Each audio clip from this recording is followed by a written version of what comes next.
Komutanım, burada çok şeyler var. Şu anda bunu araştıramıyorlar. Tamam. Buraya ayak koyar.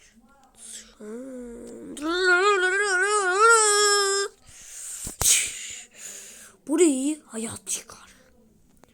Arabayı hazırla. Şu çocuk var ya. Ramazanmış. Tamam.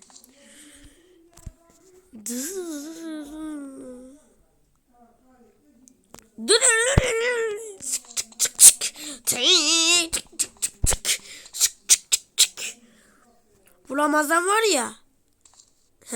Onu bir yerlerde bulmamız lazım. Arabayı hazırla.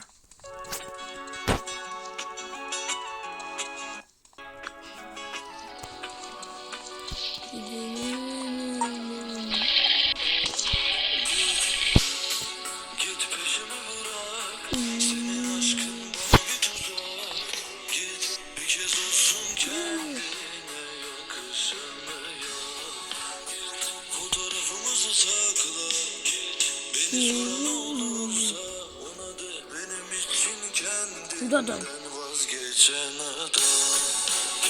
Git peşimi bırak, senin aşkın bana bir tuzak.